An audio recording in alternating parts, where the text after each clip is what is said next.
kan lihat keladi yang udah rimbun kayak gini. Walaupun keladinya ini bukan keladi yang mahal, ini keladi yang mungkin dikatakan ini keladi klasik yang hampir semua orang juga pecinta keladi udah pada punya, apalagi yang ini yang tengah si keladi Lansorton, yang ini yang sebelah kiri keladi Flying Garuda namun udah sedikit bermutasi sobat semuanya. Nah ini kalau yang paling kanan yang hijau itu namanya keladi hybrid. Nah ini kemarin semua keladi juga nampaknya ikut booming kalau pas waktunya kemarin. Jadi lumayan sih yang kemarin udah ngerawat keladi mungkin udah tahu ya kalau keladi kemarin itu booming banget. Nah sekarang mungkin mulai redup, tetapi kalau yang memang menggemari sih, kalau yang Caladium lover sih kayaknya tetap aja menggemarinya. Tapi kalau misalkan yang sekarang yang masih punya rawatan, tetap aja dirawat, apalagi kan mungkin menjelang kemarau itu harus ekstra perawatannya. Kenapa? Karena tahu sendiri kan kalau keladi itu kalau kehabisan air sampai kekeringan media tanam itu akan sulit merawatnya dan dia akan cenderung dormannya cukup lama sobat semua. Jadi harus diantisipasi dari mulai sekarang sebelum ada musim kemarau panjang, yaitu harus udah dipersiapkan pakai tatakan atau ya setidaknya disiram setiap hari atau dua kali sehari juga bisa kalau emang di daerah yang memang panas banget sobat semuanya. Tak lupa bagi yang udah ngasih subscribe, aku ucapkan banyak terima kasih. Dan juga bagi yang baru datang, mungkin baru menemukan Ala Kampung Channel, selamat datang, semoga suka di tayangan-tayangan yang udah disuguhkan di Ala Kampung Channel sobat semuanya. Ini si kucing lagi ngapain sih? Selalu ikut aja sih kalau lagi nge-shoot video kayak gini, dia selalu ikut, tapi nggak apa-apa lah, biar bervariasi dan juga tidak membosankan sobat semuanya. Nah untuk keladi yang jenis ini, keladi yang ini sebetulnya gampang banget untuk dibikin rimbun. Kalau yang kemarin banyak yang nanya keladinya enggak rimbun. Nah mungkin salah satu faktornya sih mungkin selalu diambil anakannya atau umbinya atau bonggolnya itu enggak diperiksa. Nah sobat semuanya, jika ingin rimbun seperti ini sebetulnya gampang tanpa vitamin atau nutrisi yang mahal juga bisa sebetulnya. Yang jelas diperhatikan dari segi umbinya itu jangan dicacah, jangan diperbanyak melalui umbi. Biarkan aja nanti anaknya juga nanti bakal ada anak samping, dan biarkan jangan diambil, nanti akan rimbun seperti ini sobat semua. Itu hal yang mudah sih sebetulnya. Tapi kalau bagi yang pemula itu dianggapnya sesuatu yang sukar atau susah. Padahal enggak sih. Jadi biarkan aja keladinya secara alami, karena nanti juga bakalan rimbun seperti ini sih. Oke sobat semuanya.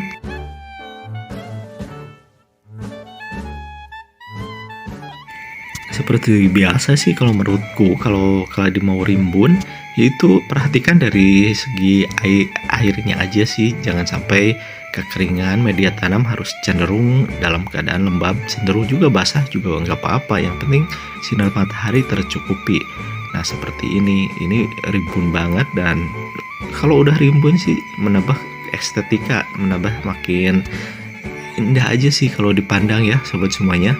Nah ini juga udah lumayan ada mossnya, ada lumutnya, jadi kelihatannya lumayan, jadi adem ininya media tanamnya sobat semuanya.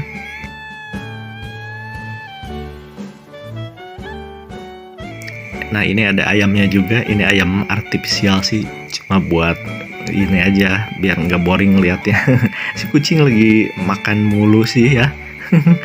Nah ini si keladi yang Lansorton ini kalau media tanam cocok, penempatan cocok, makin lebar aja dan makin besar daunnya sobat semua. Hampir sih yang si Flying Garuda juga kan ini cenderung ke arah subur. Dia ini lumayan sih besar juga daunnya, jadi enak dilihat. Tapi kalau misalkan yang seneng bentukan kecil nggak apa-apa, yang jelas mungkin potnya harus dirubah ke pot yang lebih kecil, nanti juga dia ngikuti dan tidak terlalu besar juga nantinya.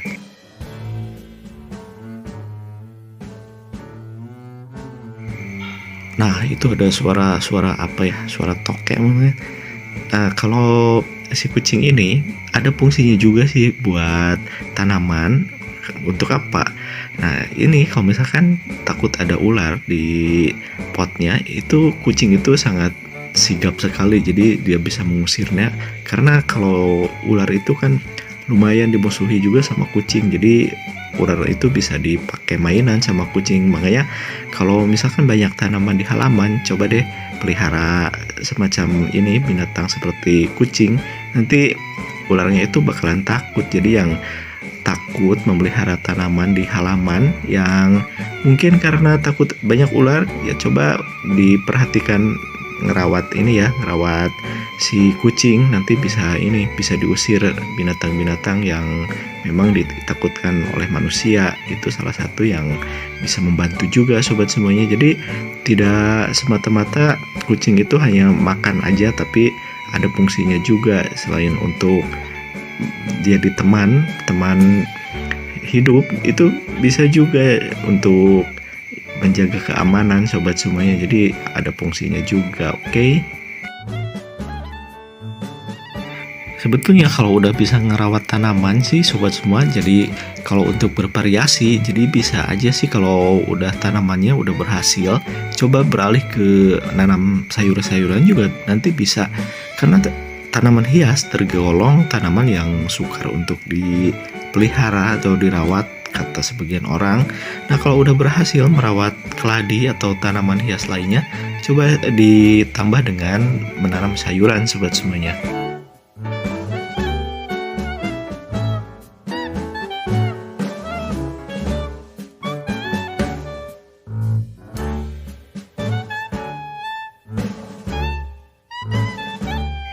Nah, ini si keladi hybrid merah ini cakep banget kalau misalkan ditempatkan di tempat yang full sinar matahari. Ini tipe-tipe keladi yang memang bertahan di sinar matahari full. Yang jelas kalau mau ditempatkan di tempat sinar matahari, itu harus diperhatikan dari media tanamnya, harus lembab dan cenderung basah. Itu akan lebih segar dan tidak akan layu sobat semuanya. Nanti kalau udah dicoba, nanti juga bisa sendiri loh sobat semuanya. Karena kalau tanpa mencoba ya lumayan sih ketakutannya akan terus berlanjut. Karena ini keladi, jadi keladi itu kan harus disesuaikan, harus mungkin diikuti dari yang ada di alam. Contohnya keladi-keladi yang selalu tumbuh di pinggiran sungai atau di pematang sawah. Itu kan habitatnya itu dia senang banget sama yang namanya lembab, cenderung ke basah. Jadi kalau yang mesti diperhatikan itu lembab dan juga sinar matahari. Jadi kalau yang ketakutan umbinya busuk, itu mungkin karena takutnya itu berlebihan. Sedangkan kalau keladi kan memang harus lembab. Yang jelas umbinya nggak bakalan busuk kalau sinar matahari itu selalu didapatkan tiap harinya. Kalau mau full juga nggak apa-apa, yang penting dari awal, dari semenjak keladi kecil itu udah diadaptasikan dengan yang namanya cuaca ekstrimnya gitu kan. Jadi nggak apa-apa sobat semuanya.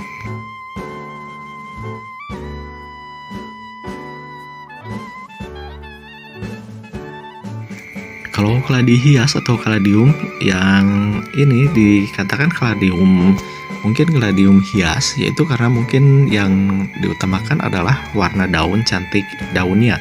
Sementara kalau keladi yang mungkin untuk umbi, yaitu yang difokuskan yaitu adalah umbinya. Tapi sama-sama aja sih, habitatnya sama. Yang jelas kalau misalkan yang di daerah tidak terlalu banyak informasi tentang kaladium hias, ya udah ikuti aja tentang habitat keladi yang ada di pinggir-pinggir sungai, yang ada di pematang sawah. Itu hampir sama aja, ikuti aja. Kalau kemarin-kemarin udah ahli dalam menanam keladi yang ini ya, yang keladi untuk dimakan, udah ikuti aja cara menanam seperti itu nggak bakalan gagal sobat semua. Jadi ikuti aja keladi-keladi yang ada di perkampungan, yang ada di pinggir sungai, itu udah pasti berhasil sobat semuanya.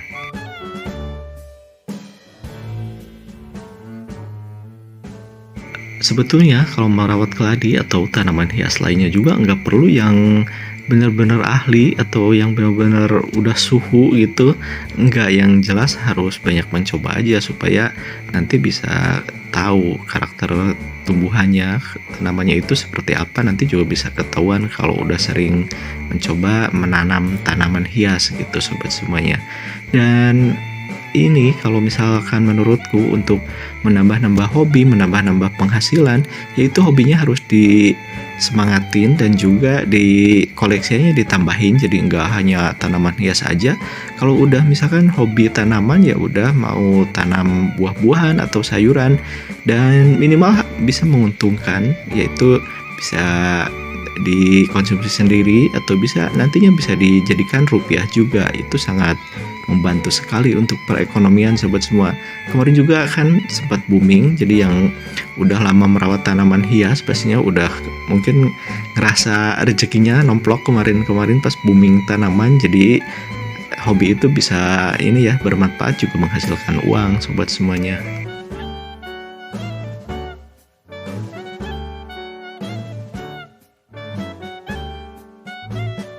Khususnya keladi sih, kalau semakin lama itu bukannya ditakuti takut mati, tapi itu akan semakin cantik aja warnanya, akan semakin keluar dan karakteristiknya itu akan semakin kelihatan, karena dengan umbi semakin tua dan juga rumputnya semakin banyak itu akan semakin indah aja dilihatnya. Jadi untuk sobat pemula jangan ketakutan ataupun jangan bosan untuk selalu mencoba tanaman-tanaman yang seperti ini ya. Itu harus ini ya, harus sabar kalau misalkan tanamannya lambat untuk ini ya, untuk menjadi rumpun, nggak usah kaget ya. Nah ini banyak juga sih tanaman-tanaman di depan rumahku dan lumayan sih ini jadi membuat teduh, dan ini perawatannya sangat mudah sih, jadi nggak hanya keladi aja. Videonya udah kepanjangan dan mudah-mudahan aja di video kali ini ada hal positif yang bisa diambil dan tentunya bermanfaat sobat semuanya. Oke.